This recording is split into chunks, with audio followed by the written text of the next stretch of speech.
Welcome to Opera Glasses, the official podcast of Opera Canada magazine.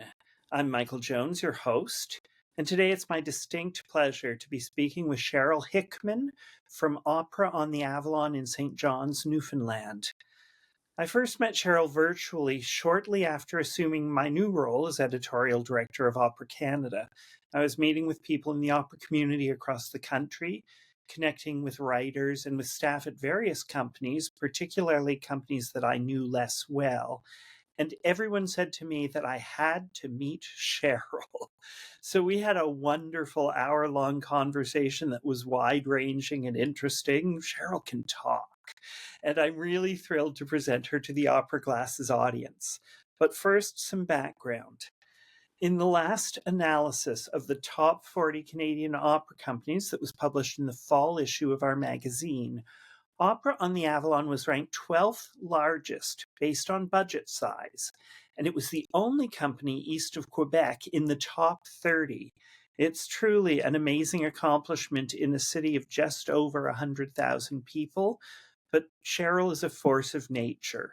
After singing with opera companies and orchestras across North America and Europe, she became the founder and general and artistic director of Opera on the Avalon in 2009.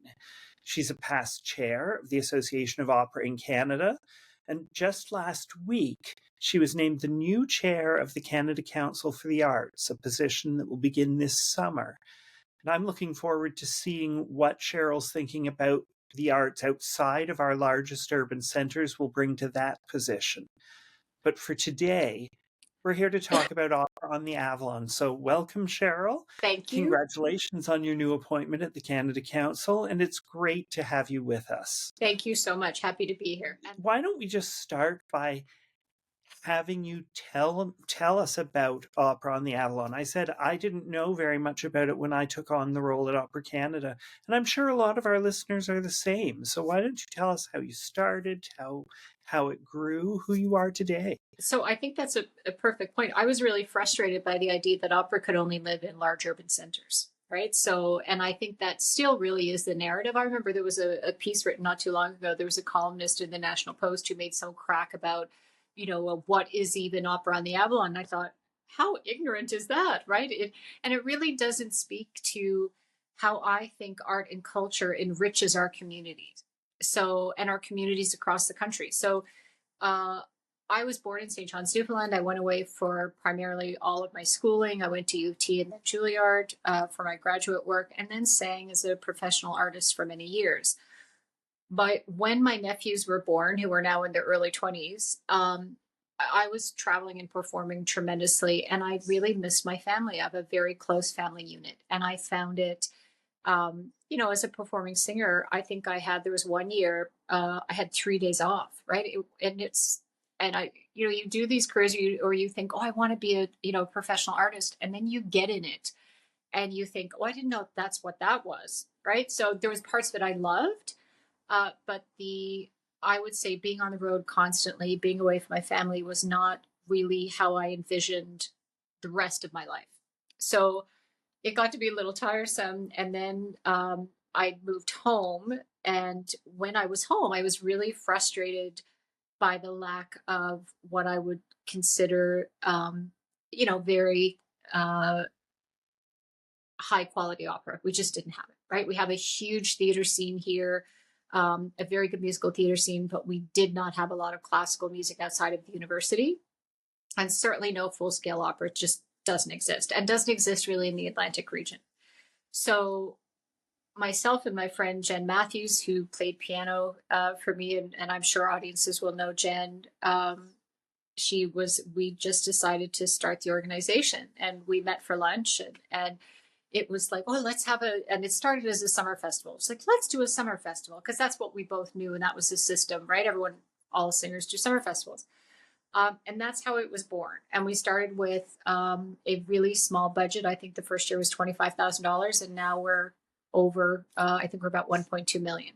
So it's grown exponentially, but also what the organization first did, which was to be a summer festival, we quickly realized that we did not want to be in the business of having young, vulnerable singers pay us money to do summer programs when they could least afford it. They needed the advantages of working with an organization, but the idea that they had to pay for it, and often some of these summer programs are in a considerable amount of money, was not what we should be in the business to do. So the company very quickly changed to be, then we had a kind of a mixed blend of older repertoire, more standard repertoire, and we used to have younger singers and what I would consider, long time lifers, as they say in the opera business, and so we had a mix of that, and then that changed as well to be. We really had a strategic look at what we thought the company could best be served doing. And that is not traditional work. So now I think we're the foremost commissioner and presenter of new work, both large and small, because we do smaller arias digitally as well. And we also do new commissions. So we currently have 3 new large scale commissions underway, 1 musical, 2 operas, 1 actually, which is having its world premiere this week in San Francisco in co-production with Opera Parallel and Opera Omaha. And then a musical and an opera besides that, and numerous smaller scale commissions for the digital world. So that's what we do now. So it's been, I would say when Jen and I first started Opera on the Avalon, we really did what we knew, and that's what we focused on. And since then, the journey has been what's missing. Where can we fit in the opera landscape? How best can we serve the community? How best can we serve singers? And that's the work that we're doing now. Well, there's a lot for me to unpack in that, and I want to come back, but I actually want to take a brief moment to remember Jennifer Matthews, who passed away a couple of years ago. Jenny was also my accompanist when I was in university, so she played for me as well, and she had a massive impact on my life, and I remember her both very fondly, and I remember what a dynamo she was. It's interesting that almost everyone I've spoken to that comes out of the music scene in Newfoundland had some connection with Jenny, and so she's dearly missed, and it's really nice to hear about another one of the things that she helped to begin in Opera Avalon. She really did. And it's funny because when she passed, one of her dear friends who lives in the Corner Brook area where Jenny eventually settled, which is where her family was from, she had a catalog, like a wealth of all this music and, all the Nico Castell books and stuff that, it's huge investments. And she called me and said, I don't really have anyone out here who would like those. Do you want them? And I was like, yes. So I have almost her entire catalog of music. And I just looked at it 2 days ago because we were doing a piece for digital work, and I was like, let's haul out Jenny. So Jenny is in our office in spirit every day. She's beside me every day. She's just in a different form. Well, it's a lovely memory to have. So I'm glad you have that. Now you said you started with largely standard repertory, but now you are really focusing on commissions and new work? Yeah, so we used to do, again, I think we're told in our business that let's do the war horses. They sell the best, right? Carmen's, Bohèmes. I mean, if you look at the current repertoire that's being done, it's what people traditionally think fill bums and seats. That did not work for us. And I think it's because our community doesn't have a history of opera, right? So when we started to do that, I remember Bohème really did not sell. The first almost sold out show we had was Dead Man Walking, because I think audiences knew it from popular culture. So Sound of Music sold, like we did Sound of Music. Things that were like they could have read or seen in another way, they had great affinity for. And then we decided we had a special project for the 2016, which was the 100th anniversary of Beaumont Hamel, and we decided to commission our first piece. I had no idea what I was doing. It's a lot of trial and error. And again, I recommend that heartily. Sometimes when you don't know what you're doing, and again, this is funny, you mentioned Jenny Matthews. Mike Cavanaugh was a huge part of Opera on the Avalon at the beginning too. And he really was so generous, as he often was with colleagues around the world, in saying, how, like, really lifting our game up, right? He was just an amazing presence. And we would not also be here without Mike. So he was originally on that project and it just didn't gel. And Glennis Lation came in afterwards. But Mike was enough of a professional to say, I'm not the person for this project. And very graciously stepped away in a place that I don't think most people would have done. Right. So that was, those are the things that really, I look back on that now and I realize what a sacrifice that was for him, but he did it for the better of the project and the company. And that was a great learning lesson. So that was our first commission, and we had massive sold out audiences. The Governor General came. It was a very big deal for us. And then it didn't cost as much as I thought it was going to, right? Because you always hear about how prohibitively expensive new work is. And I thought, well, this is not much more outside the commissioning fees than normal shows, cost us. So why can't we do this model? Which was probably incredibly naive, but it worked for us. And then I started to realize, as we started to do different rep, audiences for us were very engaged with new work that told our stories, work that they resonated with them. And so we've completely moved away from anybody's work except our own. So, and COVID was a big jump in that too, because we very quickly decided to stay working during COVID. We socially distanced, but did a project called The Rock Performs, which was all outside, still is. And that was a way for us to stay invested in our communities and still hire artists. And that also then became a huge change for the company because we decided to invest in digital as well. So in new commissions. And so that's where we are now. Well, I think it's interesting that you say Bohème didn't sell and yet you can sell new works, which could be a lesson for some of our bigger companies, but I actually think is more importantly, it's a lesson in knowing your community, knowing who your audience is and what your role in the community is. Is that fair? I think that's fair. And I was at a conference years ago, I think that Association for Opera in Canada had, and I remember one of the speakers said, the role of an arts organization is not for you to say, here's what I have, I'm going to give it to you, my audience, my community. The community should lead that. It's what they need. It's not what I need, right? And our community was very clearly saying, I do not want to see a Bohème. I remember we did Tosca, for example, and when we do titles because, we want to make sure that people can understand what everyone's saying. And the titles are what they are. And people laughed we were really taken aback by it because some of those titles are ridiculous, right? It's opera. For an opera, an educated, and I say educated only in that it's the tradition of their lives. They took that at face value and it was what it was. For an audience just coming into it, they laughed because it is ridiculous, right? Like some of the things you're saying are like, I cannot believe somebody's singing that on stage. So I think traditional audiences suspend their disbelief. Our audiences did not. So for them, it was like, this is ridiculous. So we really, I think, listened to our community, what they wanted, what they felt had value to them. And also, I think we had a hard look at, I'm never going to be able to compete financially with the COC. I don't want to. But I also don't think that anyone needs another version of my flute. That's not the role I need to be playing in the landscape of Canadian opera producers and presenters. But I think what we do need and what I see lacking in our country is a lack of new work, the lack of work with new young artists. That's, to me, what's really desperately needed. I look at musical theater, which has, the reason why musical theater continues to thrive is because they're continually producing and commissioning new pieces. Opera, for some reason, we've decided that that's just a non-starter. So, and now I think it's changing a little bit. But, I think it needs to change dramatically. We're not going to keep our art form alive if we just decide that we're going to keep regurgitating what we already know, but make it a bit different in the staging. It's ludicrous. So, just because you want to sexy up Don Giovanni, it's not a new concept.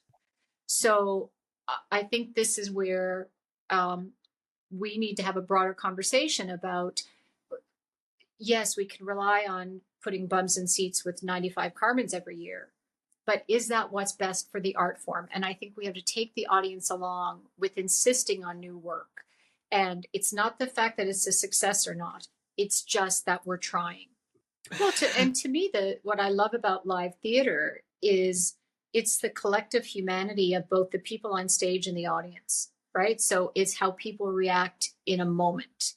That is a thrill that I don't care how much, because we do a lot of digital work, which I think is a needed component in the work that we do, but nothing will ever place a human being doing what I call, opera supernatural feats on stage. That's really, to me, the zenith of what we're doing. I think all of it has to exist together, but it's, the way now even streamers are disrupting the current landscape, we have to start thinking about, how we disrupt our current landscape.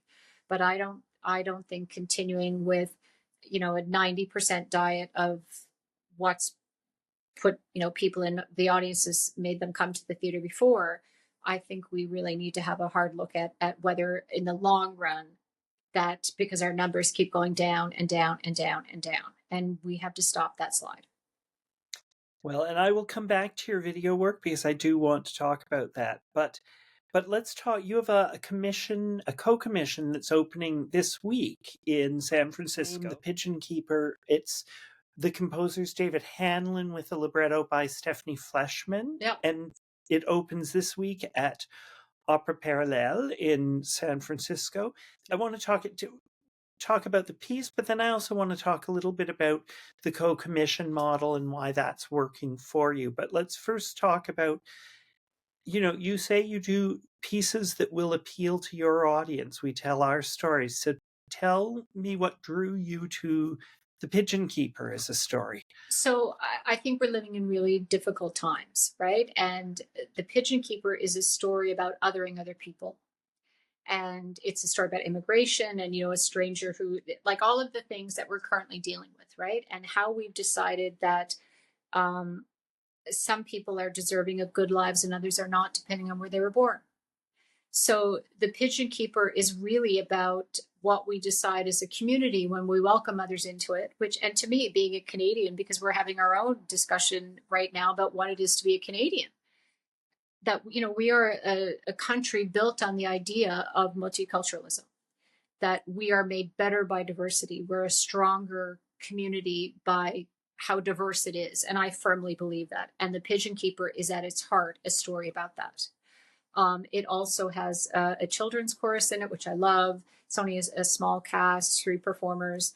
But it really is how we can evolve as a society when we deserve that, or when we decide that all people are deserving of respect and meeting people where they are. And that, to me, is really what The Pigeon Keeper is. So I think it's a worthwhile lesson, especially now where we're living in a time that I think, multiple countries have decided that other people are the reason why they're not doing well in life, right? It's whatever demographic or, race you decide is the problem for you not succeeding.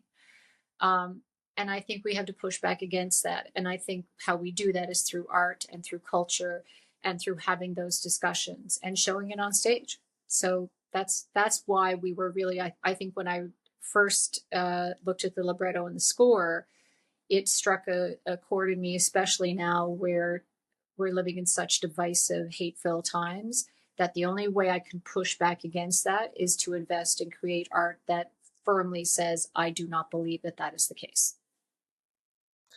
And it is opening this week. You have some of your singers down there? So we have an emerging artist program. We have 5 young artists this year. So we also, and again, because we're small, we often partner with, we had a wonderful partnership this year and are continuing to have, some of our singers have gone to Pacific Opera Victoria to cover roles there, because again, we want to give them as much opportunity as they can. And then 2 of our young singers are in San Francisco right now, covering 2 roles. And then they'll be there for opening night. I will not be, because I've made the decision. I don't really want to be traveling to the US right now. I value our US partnerships. And, Opera Parallel is a like-minded, wonderful company. but I do not feel right now that I want to be, spending money in the United States. The partnership with, you said with Opera Parallel, I think there's Opera Omaha Omaha Opera. and Hmm. Santa Fe Opera. So Santa Fe Opera has this wonderful initiative where they often commission new work, but they don't always present it, which I think is so. Sometimes the hard part or the most expensive part is the commissioning or finding work or deciding, what you want to produce. And they have a wonderful initiative, Opera for All, where they commission new pieces. They don't always then go on to present them. So it's a very, I think, forward-thinking idea about how we get more commissions into the repertoire. And because again, I would love to just commission and maybe not always present, but so we partnered with them and then with two other wonderful partners, Opera Omaha and Opera Parallel. So it will go to Opera Omaha next, and then we'll have the Canadian premiere in 2027 with our Canadian artists. Which is amazing because it's an opera that therefore has already booked multiple presentations in different cities, which I think is a real challenge for how we create work. I think because there is a certain cachet to presenting the premiere of a work, that it's sometimes, even when we do commission, easier to get that first production than to get it presented a second time. Because it's sexy, right? The world premiere is, I'm having a world premiere. Whatever. I'm still getting a Canadian premiere. I'm not wedded to that, but certainly co-productions lessen the financial burden. And I do think a lot of companies have this idea of how prohibitively expensive new work is. It's not, right? So it's an investment in your community and your organization, and it lives forever, right? Like long after I'm gone, I will be, if I never do anything in my career, I have helped to make other artistic work possible that lives forever. I'm okay with that. That sounds like a great goal to have. So it's coming to you in 2027. Yes.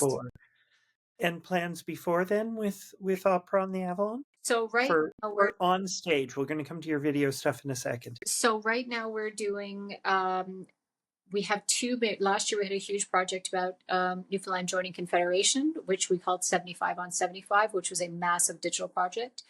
And this year we're doing another one. So we do like fall festivals, and it's not full opera presentations. It's classical music in recital. So we have a fall festival, and we'll have workshops for the new musical with Renee Orth and Kanika Ambrose. Sorry, the new opera with Renee Orth and Kanika Ambrose, and then we're doing a new musical with Britta Johnson. So we'll be workshopping all of those over the next few years. But our next main stage work outside of digital is not till 2027. And again, that was the decision that we made, that if we didn't have the ability to do shows every year, so then after that we'll have a new show on stage 27, 28, 29, because development costs a lot of money, takes a lot of time to do it correctly. So we had to make sure that our audiences still knew we were here, still were engaging with us. And for us, that has been our digital engagement. So no matter what we're doing, we just don't disappear for 2 years and they're thinking, where are we? Right. So it's been a way for us to stay. I would actually say more people have come to us through our digital work than the work that we've done in theater. Well, let's talk about your digital work, because it is, while I've been to Newfoundland, and I would encourage any of our listeners to actually go to St. John's and to Newfoundland, because it's truly a magical place to visit. I was really fortunate to come there. But many of our listeners won't be able to make that journey. That's traveling to St. John's is actually quite a commitment from practically anywhere in Canada. So many won't be able to do that. But they still have the opportunity to engage with Opera on the Avalon. There is UTA TV, UTA being the acronym for Opera on the Avalon, which you can get to on your website. It's completely free. I know that all I had to do was I registered there, and then it let me into this entire bank of amazing videos. So why don't you tell us about your video work that people can see at operaontheavalon.com? So I will say this kind of goes back to our place of, and I think this talks about, colonial structures and all this kind of stuff, that for too long in our country, we have decided what good art is and who could do good art, right? So usually it meant you had to be in Vancouver, Montreal, or Toronto. and everybody else was exempt from that, right? I think now we realize that that is absolutely foolishness. I'm not doing the same art they're doing in Toronto. Mine is different. It doesn't make it better or worse. And I think how we try to engage in Newfoundland, Labrador is a very particular place that has a very long history of culture, of theater, of art, of poetry, of visual art. And I would say how Canadians know us or first have come to us is through our cultural identity. So if you look at CBC, there's a ton of Newfoundlanders on that. There's multiple shows. Gordon Pinsent, I think, was how a lot of Canadians would have first figured out who, Newfoundlanders, Labradorians were. We have a really, we were our own nation until 1949. So when we joined Canada, we did so because we paid back our war debt to Britain and we were bankrupt, not because we couldn't govern ourselves. We honored a pledge to pay back Britain and we did so. And I don't think Canadians are aware, a lot of Canadians are aware of that history. So when I would go to Toronto and I remember people would say to me proudly, like they were giving me a compliment, "Oh, you don't have an accent." And I would think, what does that mean? Like I've never heard people say to Irish people proudly, "Oh, you don't sound Irish," and smile at you like they were complimenting you. So I think it was, Canadians were always told when Newfoundland joined that we had to when we were desperate, and they took us like a charity case, and poor Canada. So, and to me, that was not how I understood growing up as a Newfoundland and Labradorian, because we are an incredibly proud, educated, diverse group of people. And it's through culture that I've found that pride. And I also think that's how we've had a renaissance of who we are as a province through Codco or through Mary Walsh or through, our musicians, Mark Fewer, the violinist, all of these people. So that is why I think I really push back about the idea that only major centers produce good art. So that was where we decided we wanted to really showcase the province, who we were, who our artists were, because again, as you said, people can't get here, right? And we started our digital The Rock Performs in COVID when we had to pay people. We got lots of grant money, as most organizations did, and we put it right out the door and paid as many artists as we could. And we thought, well, how can we do that safely? Because we couldn't be in rooms. So David Halza, our main photographer and cinematographer, and Roger Monder, director, we all decided that we were going to hire as many artists as we could, do videos, multidisciplinary, not just opera singers, and collaborate with those artists on a piece that they chose, and to film it outside where we could socially distance. And that's how it started. Now we're doing documentaries. We have a new documentary coming out about a project that we did going right up the coast from St. John's to Labrador. We're doing not only short videos, we're actually doing small feature films and documentaries about that work. So it's really changed everything that we do with our organization. So we've really decided, to work in different genres, multidisciplinary, everything. And that's how I think for us a significant amount of thinking strategically as a company, that we just wanted to change the work that we were doing. And also, when I think about how visually you can see opera in Canada, you really can't, right? We're really hemmed in by Canadian Actors Equity regulations. It's very difficult for us to see live stage, and that's problematic. And I think we have to deal with that. But short videos, we could easily do. And that's what we do. So if I want to see tomorrow a show that Vancouver Opera is doing, I can't see it, right? Because it's prohibitively expensive for Vancouver Opera to bring that to me. Same thing with streaming. We stream all our shows, and February, our last world premiere, was streamed around the world. I think we had something like 33 countries. So we are being able to enlarge our community through that work, both, from live performance and also digital recordings that we do. So now we're at the point where commissioning, I can't commission enough large scale works. We just don't have the resources to do it. So now we're commissioning smaller scale ones. So last year for, again, our emerging artists program, because young artists need to learn how to engage with living composers and librettists, they each got to work with Renee Orth, Jennifer Higdon, Jonathan Rowe, Canadian composer, Lila Palmer, the librettist, and Mark Adamo, and Mado Christie, who was one of our young artists who also wrote a libretto. So that's where we actually feel now we can start enlarging again the work that we're doing through doing large scale and small scale commissions, both in the digital world and on the main stage. And to talk specifically about these small works that you're commissioning for your young artists, the name of that series again? We call it the Emerging Voices series. Emerging Voices series. If someone, and I mentioned you can go to operaontheavalon.com and watch all of these series, both the Rock Performs, the Emerging Voices series. Someone is starting, and I'm not asking you to pick a favorite child because I don't think that's fair. But if someone who's going to the site for the first time and you had to pick one of the Emerging Voices videos for them to start with as an introduction to the series, what would you recommend? So I would say, as I just said to you in the answer, sometimes, we asked for all the composers and librettists to come up with a 4-minute video. Mark Adama's was 8 minutes. And at first we almost had a complete panic attack because that means, you need longer film time, all of these things. And we tried to keep it to, videos of under 4 minutes because we thought that's what audiences wanted.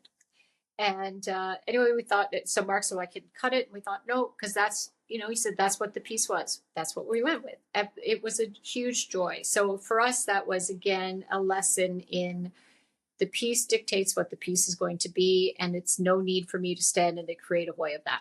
Right. So, and it was, again, that's now been a great starting point for our filmmakers has said this year, well, we're going to throw out all those ideas of how long any of that's going to be. And the Emerging Voices series we're doing this year, we're actually envisioning it as a 30-minute small film so that all of the pieces will intersect into each other. But it won't exist as 4 separate videos. It'll be 30 minutes of some type of film, which Lisa has written individual arias, but also a longer narrative. So that's exciting. So it was a very good, I think for us, a really good way to start, again, being creatively flexible and not being stuck in old ways of thinking. And then we also, well, why did we ever come up with that 4-minute idea anyway? And again, I think it's because most people consume art in that way.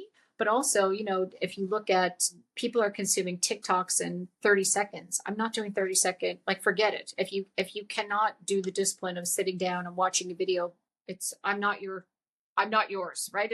You're not for me and I'm not for you. So I think we're just going to experiment more and see what happens out of that. And that was a good lesson. So I think in terms of that one, because it was our first year of doing it, they're all my favorite children, but that was a way for me to, again, think outside of the box. And then of all of them, I would say one of my favorite ones was our partnership with Eastern Owl, which is an Indigenous group of women from Newfoundland and Labrador. They're an amazing, amazing band. They're not opera singers, but the Rock Performs, Newfoundland and Labrador is operatic in its landscape. So we don't care about that label either.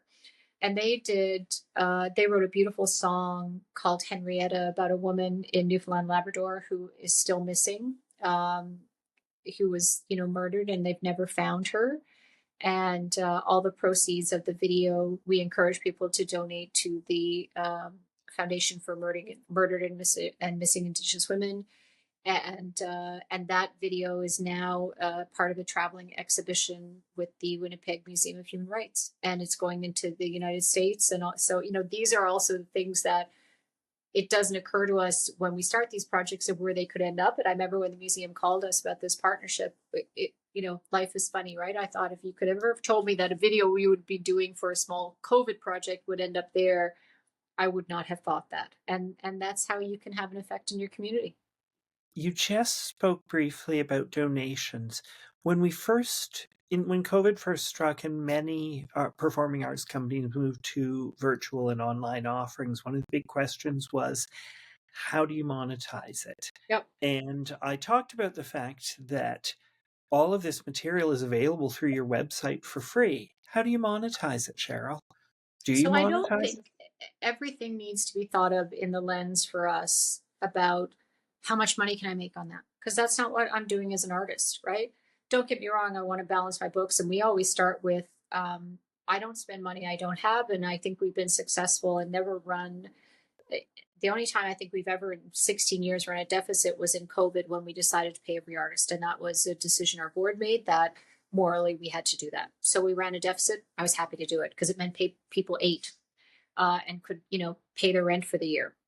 So I think when we decided to do the digital thing, we did not want people to have the barrier of, oh, you can only watch this or have a paywall, because what was good for us was that it allowed us to enlarge our community, to be seen anywhere around the world, to be a cultural ambassador. And that's not something, if the money was going to be a barrier, I didn't want to have that happen. What we did do was say at the end of every video and within either the rock performs, if it's on YouTube or within UTA TV, there's please, if you feel so inclined, please donate. And people do.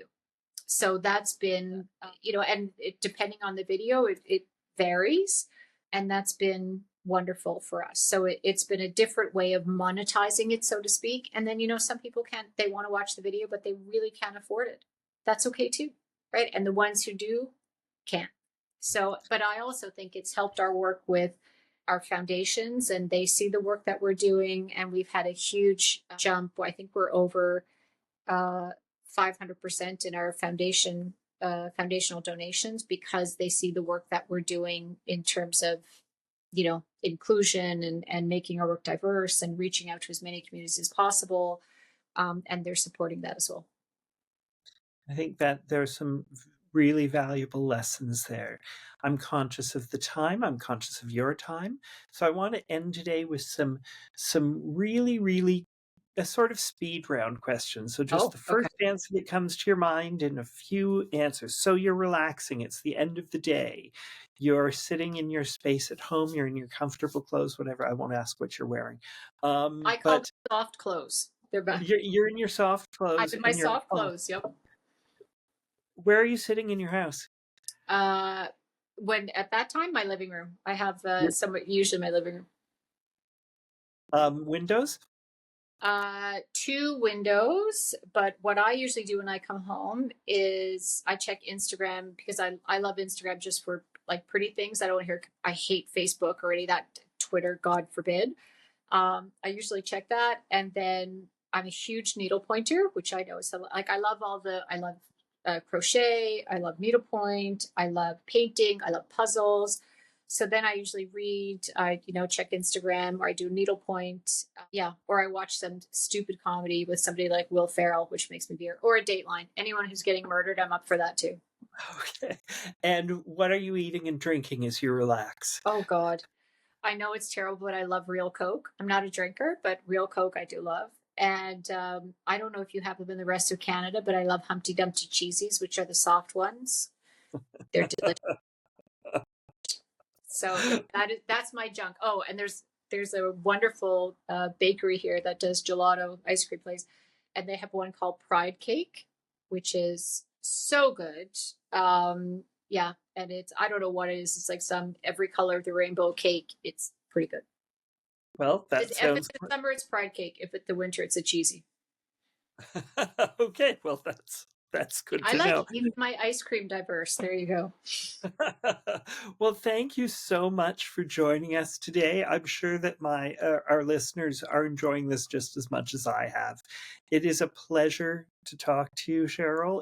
It's really interesting to learn about opera on the Avalon, and I hope that as many of our listeners as possible will actually come to visit you so they can understand the magic of St. John's. They can go to the rooms. They can be there in the late summer, early fall it's like festival after festival. It's really quite wonderful time to go to St. John's, but also so that they know they can check you out online, to see your videos, to see UTA TV, and to use that as they go home tonight and get into their soft clothes. Well, you know what? In all honesty, as I do this work and I go across the country to see other companies, I really encourage Canadians to visit every part of it. I love how different provinces are. I love, and I always can tell the difference if somebody's been to Newfoundland and Labrador by how they speak about it and how they speak to me. Because once they've been here, they've realized how special it is. And I think that's really important for us now as Canadians, is to think about because I think we've been through our own time of how divisive the country has become, that we are better by everybody in it, how diverse we are, the different cultures that we have, and to stop thinking of the negativity that has been, I think, for the last few years, very, strong in the forefront, and to think about we are stronger together than apart. And again, that goes for our cultural sector, that just because I'm doing what I'm doing here, I don't want, we need a Vancouver opera, we need a Canadian opera company, but we also need those smaller ones. We need to all celebrate them as Canadians. And I encourage all of us to do so and to support your cultural industry. Absolutely. And on those words, I think we will close. Thank you to our listeners for joining us for this issue of Opera Glasses, this episode of Opera Glasses.